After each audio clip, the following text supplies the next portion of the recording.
Hey everyone, this is Laura Gadenik with Laura Gadenik Astrology, and I'm here to give you the astrology for the weeks of February 20th through March 5th, 2023. Before I get started, I just want to remind you to like and subscribe and comment even if you feel up for it. That really helps the channel to grow, and also I just like hearing from you all and knowing how the astrology is impacting you. Okay, so on Monday the 20th, so tomorrow, we have a new moon in Pisces at 1 degrees of Pisces. And this is happening while Venus is still in Pisces, a sign where Venus is exalted. And so whatever part of your chart that contains Pisces, whatever house that is, this is a really excellent moment to plant a seed or create some sort of intention for something to grow. And we might even see the results or the fruits of the intention in 6 months' time when we have the full moon in Pisces, when it's Virgo season. So the fact that Venus is in Pisces while this new moon is happening really suggests that something good and connective and maybe an opportunity or like a new connection might be coming that might be very beneficial or helpful in whatever part of the chart Pisces is for you. So it's just something really positive. Also at the same time, new moons are times when our energy might be naturally a bit lower. You might feel more introverted. You might feel like you want to stay in a little bit more. And that's very normal because, the moon and the sun are coming together and the moon is hidden. And the moon can often represent our mood, our energy, kind of our emotional world. And so the fact that it's being hidden suggests that maybe part of us wants to go inside and be more internal. So very soon thereafter, on Monday the 20th, Venus heads into Aries. So this is a really big change for Venus. So in astrology, every planet either likes to be in a sign, is neutral in a sign, or struggles in a sign.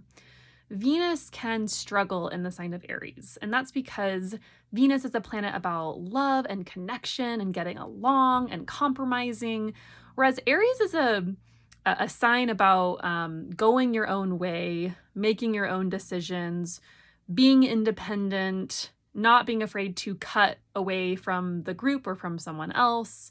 And so Venus as a planet and Aries as a sign have kind of opposing tendencies, opposing needs, opposing characteristics. And so Venus and Aries can sometimes struggle, and people who have Venus and Aries in their natal chart can struggle in a variety of ways with Venusian topics. So things like collaborating with others. Sometimes Venus and Aries folks really struggle to collaborate and kind of prefer to do things on their own. Venus and Aries, sometimes it really depends on like what else is going on in your birth chart, because Venus can be representing another person or other kinds of people that you have in your life. So it might not necessarily say anything about you, but Venus and Aries, there's really a strong need for independence in relationships. That's kind of more general, but so Venus is moving into Aries on the 20th, and she's normally in a sign where she can struggle a bit, like friendships can get a bit tense. There might be some more conflict or arguments that come up.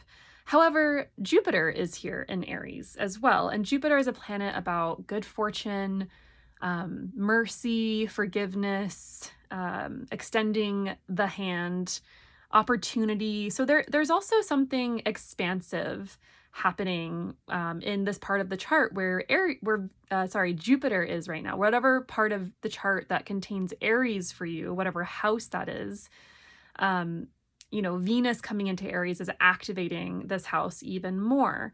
So there might be an opportunity with regards to a relationship or a connection, or even just like networking, or with regards to the arts, beauty, etc.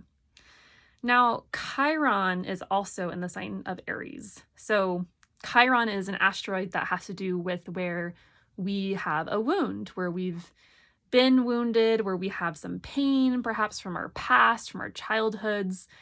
And so wherever there's a wound, there can also be healing.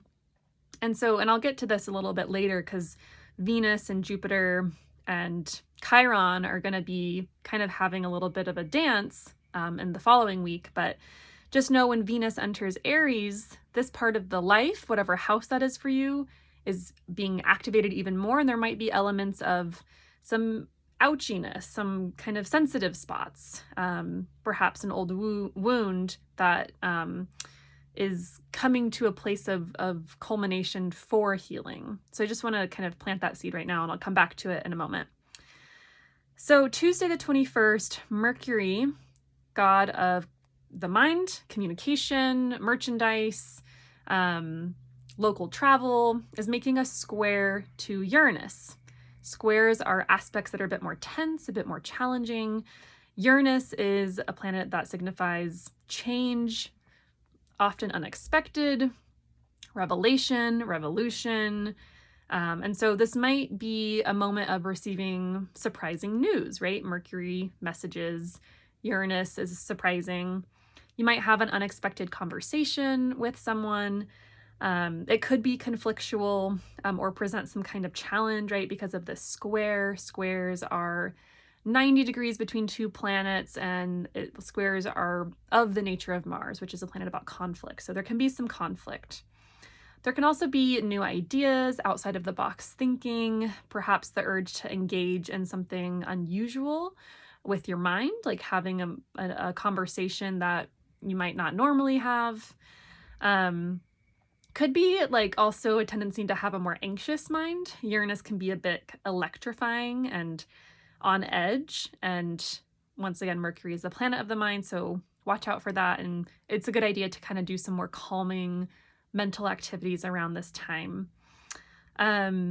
Mercury and Uranus also, it could be a time to innovate something, perhaps innovate how you're thinking about something, or it's a good time for doing some journaling to let flow some new progressive, innovative ideas. Okay, and then very quickly after that, on Wednesday, the 22nd of February, Mercury makes a trine to Mars. So Mars is a planet about action, taking action, bravery, courage. So this feels like a moment where there might be an urge to act on these new ideas that you might have just had the day before, or perhaps having the courage to, or having the courage to initiate a conversation, perhaps to reach out to someone. Also, Mars is a very quick planet, and so there can be some kind of like quick insights or quick thoughts coming through, or sudden ideas, sudden inspirational ideas. Could be a little bit argumentative, perhaps like playful, like debating with someone, or just kind of having more courage to say what's on your mind, to speak your truth, or maybe something that's not true, something that it could be, a little tenuous or hurtful. So watch out for that, because this can definitely be an aspect of like having a quick tongue. But generally speaking, trines are of the nature of Jupiter, a planet about good fortune and opportunity and abundance. And so Mercury trine Mars really feels like a good thing, a good opportunity to say something, or perhaps to Mercury ruling over merchandise, like launching your own business or putting something like on sale if you're an artist and you're on Etsy or something. It's like a good time to initiate Mercury things.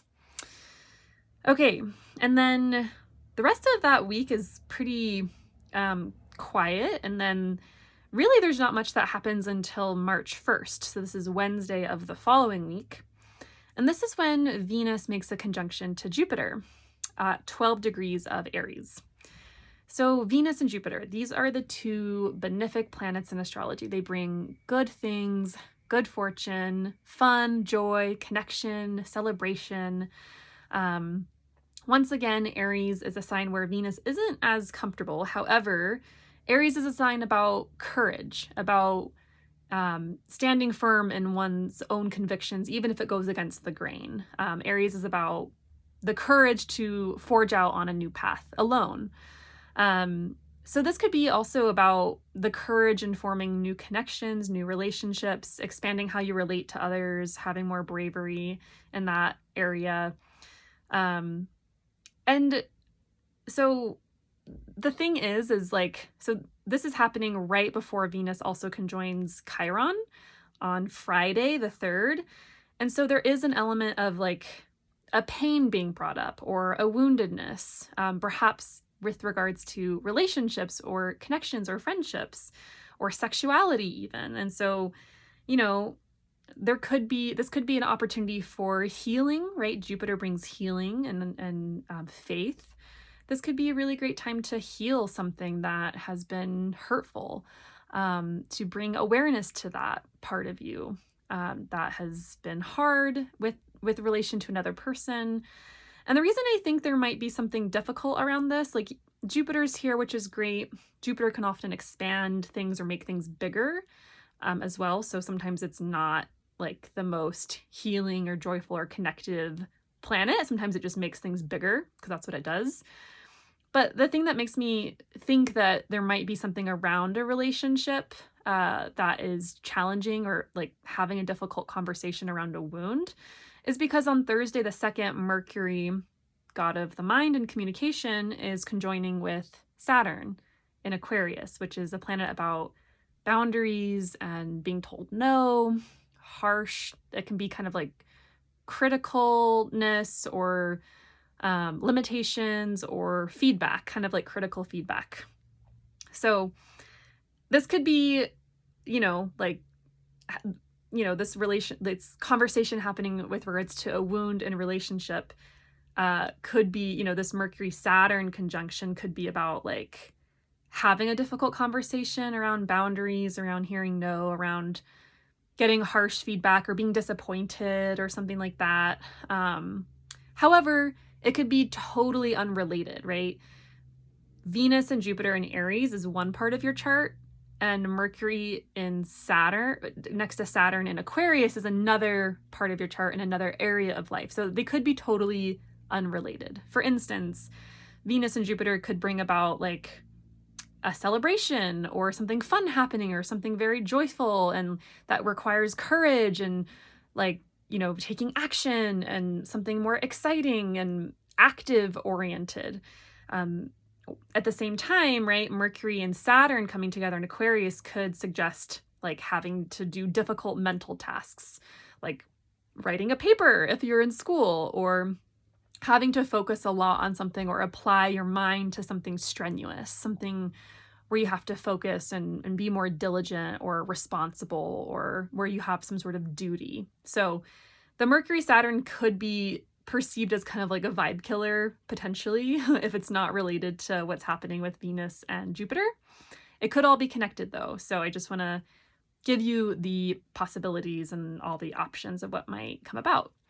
But really, I think the second week is excellent for healing and for tending to those wounds inside of us where we might feel like we're not good enough or we're not loved, where we don't feel valued. Perhaps it's a good time to bring into awareness what your values are. Venus is a planet about values. So are you living up to your values? Are you embodying them? Venus is also about attractiveness and beauty. And so it could bring up some feelings around your own sense of feeling beautiful or feeling attractive. And maybe there's some pain to be healed around that area as well. And I forgot to mention, on Thursday the 2nd, right after Mercury conjoins Saturn, Mercury heads into Pisces, where it'll be for a couple of weeks. Mercury is technically in detriment in Pisces. It kind of struggles to be in Pisces, and that's because Mercury is a planet that likes to organize and sift and sort and get into the details and get into the nitty-gritty, right? Whereas Pisces is this sign about getting lost in the dream or the flow state and letting things come and go as they will and being like less planny and organized and more kind of go with the flow. So Mercury as a planet and Pisces as a sign have pretty different goals, right? However, Mercury in Pisces is excellent for things like poetry or music or compassionate communication, writing, storytelling, more artistic things. It's a little bit more difficult for planning and organizing and, seeing the details. So just kind of want to put that out there as um, like a warning for what Mercury and Pisces, the struggles it can bring, but also it can bring a lot of beauty as well. I have a couple of friends who have Mercury and Pisces, and I just love them so much because they really bring this like sense of wonder and beauty to my life because they're like, oh my God, like look at the trees right now. Look at the texture on the bark, or look at the clouds. It's so beautiful. And I really feel like Mercury and Pisces people have an eye for beauty that people might be missing, or that might seem like mundane to other people who don't have Mercury and Pisces. So I really love Mercury and Pisces people, but could be difficult if you're in school, for instance, like myself, and you have to like be very organized and be very like task centric, and that could be a bit more challenging. So that is the astrology for the next couple weeks. Once again, if you feel up for it, please like, subscribe, comment. I'd love to hear your thoughts. I'm open for readings. Please reach out if you're interested. Otherwise, I'll be back in the next couple weeks for the next astrology update. Bye.